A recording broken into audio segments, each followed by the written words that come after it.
Today in our 2012 Ford F350 Super Duty, we'll be installing the Firestone Ride-Rite Red Label Extreme Duty Air Helper Springs, part number F-250.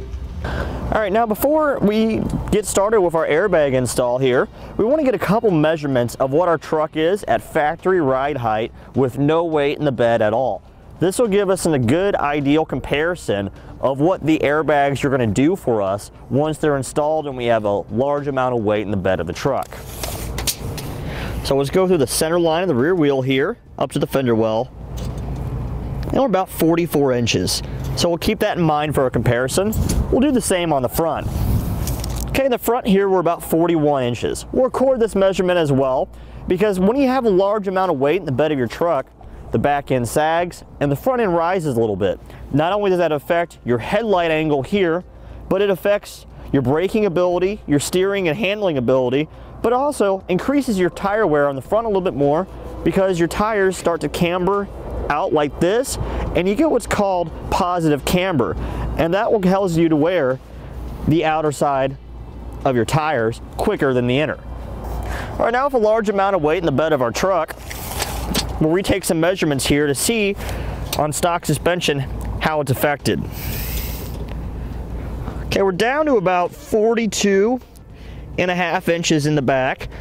Okay, in the front here now, we're about 41.5. So our front end has raised up about 1/2 inch. Now we'll show you what the vehicle is like on our test course so you can see what the added weight does to the rear suspension. We have our airbags inflated about halfway right now. We have our weight back in the bed. We're going to take our measurements here and find out where we are compared to factory ride height with no weight in the bed of the truck. Okay, we're about 44 inches again. So we're back to the same measurement for factory ride height in the rear. Let's double check the front. All right, on our front, we're about at 41 inches again. So that's about where factory ride height is. So being back at factory ride height with this much weight in the bed of our truck, we'll have our same factory headlight angle, so we're not blinding oncoming drivers. We have our same handling characteristics because our weight transfer is equal on our front wheels like it was before, so we don't have that increased tire wear, and we also have the good handling characteristics that we're looking for. These airbags are meant to be run between 5 and 150 psi, and they will support up to 7,500 pounds of load leveling capability. So if you have 7,500 pounds of weight in the bed of your truck or 7,500 pounds of downward pressure from a gooseneck or a fifth wheel trailer pushing down on it, it'll get you that factory ride height. It doesn't give you an extra 7,500 pounds of towing or low capacity. It'll just maintain your ride up to 7,500 pounds. All right, to begin our installation, we're gonna be on the driver's side of the vehicle. We need to remove our factory bump stop here. There's a 15mm nut on the top of it, so you can use a ratchet with a socket or a ratcheting wrench.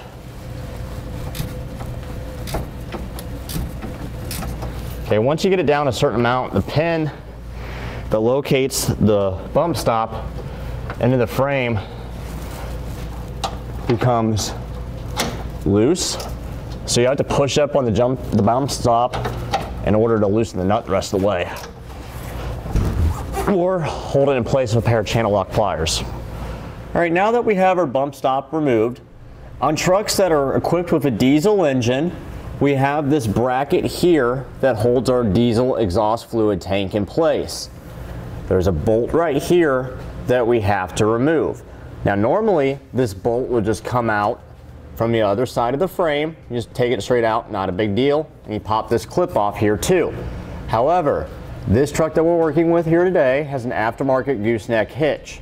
So if we look up, behind this frame bracket here for the gooseneck hitch, above this spacer block, you can see the bolt head. So we can't remove it with this frame bracket in the way, so we're gonna have to loosen this up a little bit to get in there with a wrench and a socket. So if you don't have a gooseneck hitch on your vehicle, you don't need to worry about loosening up this plate on the other side of the frame. Since we do, we're going to go ahead and do that. Once we have it loosened up to get the bolt out, we'll continue on with the installation from there. All right, we have our gooseneck frame plate loose here now. You can clearly see our bolt. It's a 13mm head. So we'll just remove this bolt. All right, now that we got the bolt out that's on the diesel models that hold the diesel exhaust fluid tank bracket in place, we'll remove the clip that has the nut on it. So we'll just get a screwdriver behind it and pop it loose. If you can't get in there with a screwdriver, you can try using a pry bar and a hammer to pop it loose.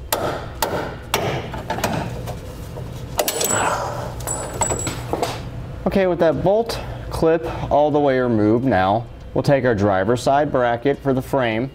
It's the one that has a small hole in it, and our 1.5 inch long 3/8 bolt. We'll stick it through there. Push it through. All right, now we have our bracket in place with the bolt sticking through. We'll stick one of our smaller 3/8 washers over the bolt. We have our 3/8 nut taped to a wrench, and we'll spin the bolt in order to get it to start. Now, if you don't have a gooseneck or a fifth wheel hitch in place, you can just do this a lot easier because you won't have the plate in the way. Okay, now we'll take one of our 1/2 inch and one of our 1/4 inch spacers. We'll have the holes that are offset facing out away from the frame. We'll slide in between our frame and our top bracket here. And then we'll take one of our long flathead bolts, go through plates up into our frame. We'll drop on one of our large 3/8 flat washers over the bolt. Make sure we don't pinch any wires underneath the washer. And we'll drop on one of our small washers above that. And then we'll put on a nylon lock nut. We're using a 9/16 wrench to hold the nut in place. And we're using a 7/32 Allen key. And we'll start to tighten our hardware up.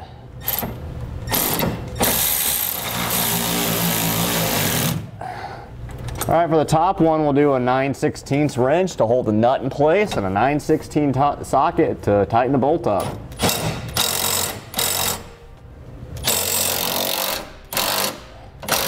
All right, once we have the top one snug, we can finish snugging up the bottom one. Okay, we'll torque these down in the amount specified in the instructions. Okay, now we'll take our airbag and we'll squeeze it into position. There's an outer hole towards the end of the frame and then an inner hole towards the center of the vehicle. We want to go towards the outer hole. Push that up there. And we want our alignment pin here to go inside this front hole in our bracket.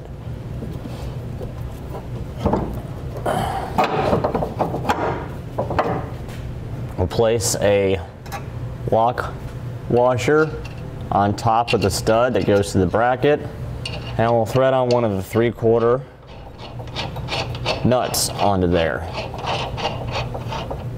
Okay, with our hardware in place to hold our airbag to the upper bracket, we'll torque it to the amount specified in the instructions using an 1 1/8 socket. Now we'll screw our airline fitting into the stud where our nut is screwed onto. There is no torque specification for this. We just want to make sure that our thread sealant on this goes down fully into the stud so we don't have any air leaks. And we'll get it started by hand and we'll snug it down with a wrench. We'll use a 9/16 wrench to tighten this down. Now we have the rear of our vehicle supported with a pole jack to help raise some of the weight off the suspension. If you do this on a lift too and let the tires hang on the rear axle, it'll do the same thing. We'll take our upper part of our lower bracket here, we'll work it in over our where the bump stop would contact the axle, and over our brake lines here and our ABS wires. We'll slide it in position, make sure we get as close to our leaf spring stack as possible, and we'll want to make note of where our airbag contacts the bracket. Looks like it contacts right here about in the middle of our oblong hole, and we'll thread in our stud to secure our bracket to the airbag. All right, once we get it started, we can tighten it down. We'll use our 7/32 Allen key again in order to snug this down. Okay, once we have it snug, we'll torque it to the amount specified in the instructions. Okay. And now we'll slide our lower part of the bottom bracket in place, line it up, drop it on down. Now we'll take one of our 1-inch long 3/8 hex bolts, come in this direction from the inside, put a flat washer on, and then one of our nylon lock nuts. We'll do the same on all 4 locations. Now we'll take our U-bolt, come in around our leaf spring stack, and we'll slide it into the bottom hole on our bracket. Push it through, just like so. We'll place on a washer, then a nylon lock nut on each side. Now we'll drop down our carriage bolts for our lower bracket, making sure they go inside of any brake lines. Now we'll take our axle clamp here, go through our carriage bolts.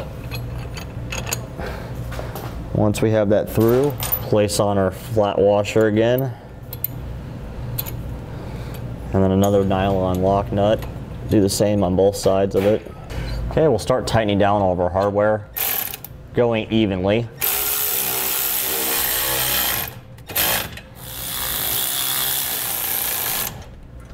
Okay, we'll use a wrench to hold the bolts in place while we tighten the nuts.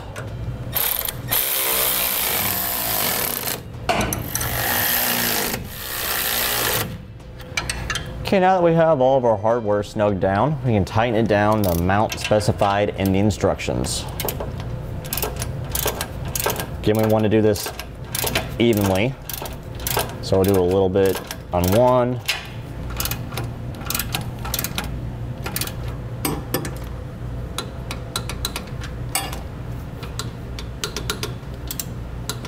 okay, now that we have all of our hardware snugged down on the driver's side, we can now repeat the same process on the passenger side to install our airbag. Now that we have both of our airbags installed on the driver and passenger side, we need to start doing our plumbing for the airlines themselves. We'll start with mounting our fittings. We could use our no drill bracket here on the hitch, or we could attach them on the bumper themselves, which is what our customer wants today. So we'll drill a 5/16 hole on both sides of the license plate. So the one on the right side will control the passenger side airbag, and the one on the left will control the driver's side airbag. We've already verified that there's nothing behind that we're going to drill into. Drill that out. All right, now we'll take our airline fitting here, one of our 5/16 flat washers. We'll stick it on. We'll come behind the bumper here, go through the hole, place on another one of our 5/16 washers, and then we'll thread on the nut. Okay, with that in place, we'll do the same for the other side, and then we'll tighten them up. We'll use a 1/2-inch wrench and a 1/2-inch socket. Go behind the bumper with the wrench, hold the fitting in place, and tighten down the nut. Okay, do the same on the other side. Okay, with those installed, we'll go underneath and start doing our plumbing now. Okay, we found the midpoint of our airline tubing. We'll use an airline tubing cutter in order to cut this right here. We'll go in there nice and square and press down, and we get a nice clean cut on our airline tubing, which won't leak. Okay, we'll take one end of our airline tubing, go to our fitting on the back bumper. We'll insert it, push in until it stops, and we'll pull back and make sure it's secure. All right, now we'll start routing our airline tubing over to our airbag, making sure we avoid any moving parts or sources of heat, such as the exhaust. We're going to show you how to do the driver's side. The passenger side will be the same way. We're just going to go inside the frame rail here, because that'll protect our airline tubing. All right. Now we'll measure off how much we're going to need and cut off the excess. We want to leave a couple inches of slack though in it, just in case we have an end go bad and we need to trim it off. We'll just push this in like we did on the other fitting. Push it down until it stops, make sure it's secure. Now we'll repeat the same process for the passenger side. All right, now that we have both of our airlines installed, we're going to inflate both of our airbags to 70 PSI and check for leaks.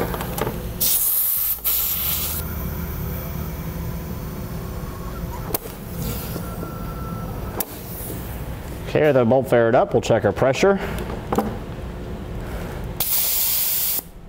Okay, that one's at 70 on the dot. So is the other one. So we'll just spray it down with some soapy water. Check our fittings here, make sure the valve core is tight. If we don't see any bubbles, we know we're good. Okay, those are good. Now we'll go underneath and check those too. Now we'll check where our hose goes in the bag itself. Same with the fitting where it screws in the bag. We'll spray them both down. Double check the other side too. And that completes our installation of the Firestone Ride-Rite Red Label Extreme Duty Air Helper Springs, part number F2703 on our 2012 Ford F350. Click the link below to shop, learn more, or visit us at etrailer.com.